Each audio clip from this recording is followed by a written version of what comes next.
to answer all of your Facebook questions. So if you have one for us, make sure you head on over to the live video on Facebook and leave it in the comments section right underneath. We'll get to those later in the show. So for now, let's just start with the takeaways on this game of now that we've had a few days to digest the unfortunate outcome. What are some of the big things that stand out to you?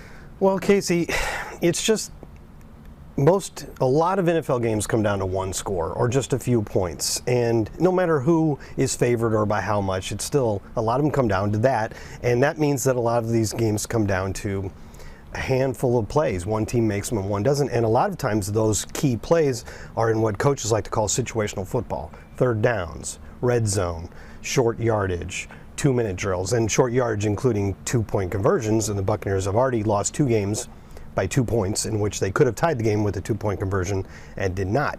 The Buccaneers just simply didn't make the plays in those key moments, and the most glaring of those obviously were the 3rd and 11s and longer, 4 of them almost consecutively that Mitchell Trubisky and the Steelers were able to convert. And Coach Bowles said on Monday that he knows exactly what happened. Of course he does, after watching the film on each of those 4 plays, and in each one of them it was a different player who made the critical mistake. It's disappointing, obviously, and the Buccaneers certainly expected to win against a 1-5 team that had a secondary depleted by injuries, but they did not make the plays in those key moments in situational football, and that is probably what has to change for the Buccaneers to get back on track. 3-3, first place in the NFC South. That's obviously the optimistic way to look at it, but they've also lost 3 of their last 4 games, and a couple of those felt like they were very winnable. Yeah, and I know that in particular we talked going into the game about how depleted that Steelers secondary was, and I think we assumed this could be a get-right game for the Buccaneers offense that has so much potential, and we've seen it with a lot of the same people put up 30 plus a game pretty consistently, and to see that, especially the struggles early on getting that going. And so what did you see happen this game in not only not maybe being able to take advantage of that secondary that was pretty depleted, but even some of your more go-to guys like Chris Godwin, we saw, I think he was only 1 of 6 in terms of the early targets to him. So what did you see happening from the passing game and particularly the longer passing game that wasn't clicking? I don't think it was the best game for some of those guys, including Tom Brady. Tom Brady's been awesome, and actually the passing game was sort of getting right before that game. Tom Brady threw for 381 yards and 3 touchdowns against Kansas City. He threw for another 350 in the win against Atlanta. Had just the 1 touchdown because red zone has become a problem the last couple games and was again here. So it was surprising, I would say, that they were unable to make these connections, even if the Pittsburgh defense was playing a sort of game that was intended to try to take away the big plays. And I think that's why Tom Brady kept trying to go to Chris Godwin early on, and they just couldn't hook up, which is uncharacteristic because those two, over the time Tom Brady's been here, have had a great connection. And I think they will continue. I'm not worried in the long run that that's not going to work. And in fact, Chris ended up catching 6 catches for 95 yards, which would normally seem like a good day, but he was targeted 12 times. So that's not great efficiency. But Tom Brady to Mike Evans to Chris Godwin is still what this offense is all about and what is going to carry us forward, I believe. And the amazing thing about this is it's hard to believe that we're watching these 2 guys at the same time together on the same offense for so long. And if you look at this list here, obviously we know Mike Evans is the leading receiver in franchise history by a long shot. Chris Godwin is about to become number 2. Number 1 of everybody that's not named Mike Evans. He only needs 36 more yards to pass a Buccaneer legend in Kevin House and 126 more to pass Mark Harrier. Wow. And then the only guy who would have more yards than him in team history is his teammate Mike Evans, which I think it kind of snuck up on me a little bit that we have 1 and 2, or we're soon going to have 1 and 2 in franchise history. Yeah, that means that's been a fun time to be a Bucs fan too, watching all of these receiving yards. I know that Antoine Winfield Jr. has definitely been a bright spot on this team and this defense, no matter what has been going on with the games or how many points allowed or anything, that he has seemed, to me, maybe the most consistent player on defense. Sure. You would agree with that? So tell me what you've seen from him, and the fact that we can be saying that about a guy that's essentially having to play a new role and is still such a young player is amazing to me. Well, I think the most telling thing about this is that with Logan Ryan out and then Mike Edwards out, what they didn't, so when we had both those guys, Antoine Winfield and Mike Edwards would start at safety in base packages, and then in sub packages like the nickel, which you usually are in about 65 to 70% of the time, so it's almost your base defense. Right. Antoine Winfield goes down to become the slot corner, and Logan Ryan and then Keanu Neal came in to be the third safety. With Logan Ryan and Mike Edwards out, they didn't take Antoine Winfield back and make him a safety 100% of the snaps and put in a third cornerback into the slot. They kept Winfield in his role and put the very inexperienced D. Delaney, a cornerback, at safety. That is because they did not want to mess with what was happening with Antoine Winfield, and they had this new role for him where he's a safety and a slot corner, and he is making impact plays every single game, including a sack in this last one. And you just want to keep him in that role. Look at this. He's the only defensive back in the NFL, by the way, including all these 3 guys here, or 5 guys here, who has double-digit sacks in each of the last 3 seasons, which for him are his only 3 NFL seasons. But here's another thing in addition to this that might amaze you. He's got 8.0 sacks. How far away do you think that Antoine Winfield is from being the Bucs' all-time leader among safeties in sacks? Ooh. Well, if you're asking, probably pretty close, right? He's already got it. Whoa. That's the most sacks any Buccaneers safety has ever had in his career. Already. After this, that's crazy. 2 years and 6 games. That is incredible. What a statistic. Like, John Lynch was an amazing player. He's in the Hall of Fame. He used to have the record at 6 because they just didn't blitz him a lot. Right. That's part of it, is just the role he's being put in, the way that Bowles sets them up. And that's what the guys talk about why they love Bowles' scheme.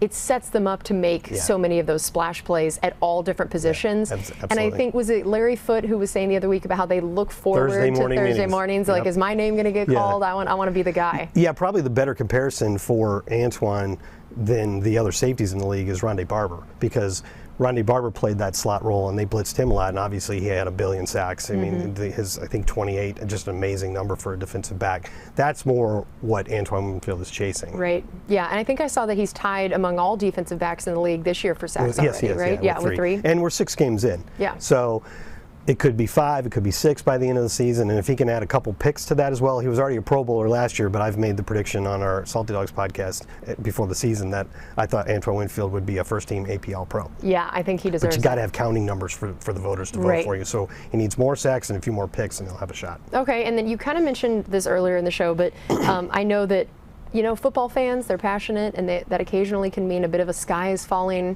mindset. It's understandable. It's fair. It's understandable. Nobody likes to lose, and I know that this is at 3-3, maybe not where the Bucs wanted to be or hoped to be at this point in the season. What do you see as what this means for where we're at and moving forward? Can they still accomplish what they want to accomplish at 3-3? Yeah, like I said before, 3-3 doesn't feel great because you're 1-3 in your last 4, and a couple games there that you really felt like you probably should have won. That being said, if you want to take the glass half full look at it, they are tied for the division lead with Atlanta, who looks to be better than you expect, but we already have a win over them. We already have a win over New Orleans, and we have a shot to make it a first half sweep in the division this weekend against Carolina. And there's a lot of different sites that have NFL playoff odds on them. One of the most prominent is 538. They do a lot of election stuff too.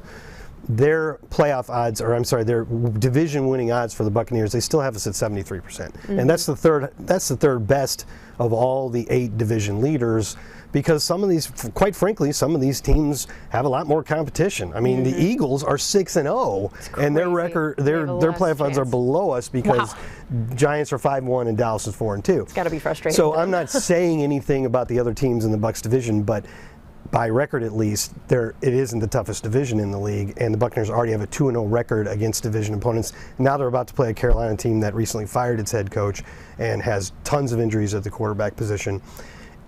You obviously cannot go there expecting to win just because of that, because we just saw what happened in Pittsburgh. Right. That being said, if the Buccaneers can fix a few things, they should have a good shot at going 3-0 in the division this weekend. So tell me what those things are in your mind that you most want to see this weekend against Carolina, and maybe the chances of being able to fix them in essentially 1 week. That there's, the idea of what they know they need to do, but can it actually happen this weekend? Tempted to say running game, since the Buccaneers are last in the league in the yards per game, but I'm not sure they really need to be a great running team in order. They really haven't been a great running team the last couple of years, but still had the highest scoring offense in the league.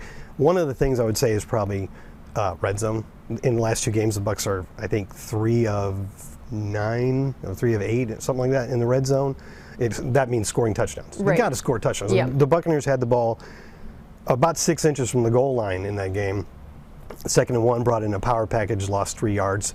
3rd down, Tom Brady got sacked. You're 6 inches from the end zone, and you settle for 3 points, and you lose the game by 2.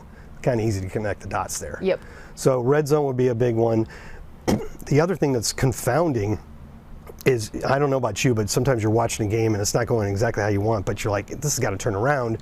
And you say, somebody always says, boy, this would be a good time for an interception. Yep. Where are the takeaways? Yeah. The Buccaneers have not had it. They've had 1 takeaway in their last 3 games, and this is a Todd Bowles defense that is among the league leaders in takeaways since he got here. It's part of the DNA of this defense. Right. Where are they? They're gone. There's no takeaways. It's a weird note, and it's partially positive, but the last 2 games, neither team has committed a turnover in the Bucs. That's only the 2nd time in team history that the Bucs have gone 2 straight games in which neither team committed a turnover. So it's weird. Yeah. And obviously you like the fact that the offense hasn't turned the ball over. Right. But where are the turnovers in defense? So give me a little bit of success in the red zone, which I think they can fix by self-scouting and seeing what's working best and what's not. Yeah. And then I don't know how you can't really coach turnovers, but we need to get some more turnovers. Yeah, turnovers are so interesting because sometimes they're fluky, right? That there was the forced fumble, but then they fell on it. Exactly. You know? And it's sometimes a tipped pass that you could have intercepted if it hadn't been tipped, or what, you know, that there's just some weird things about it. But then I know that they wouldn't say that that's acceptable because that's always the case, and they've gotten more,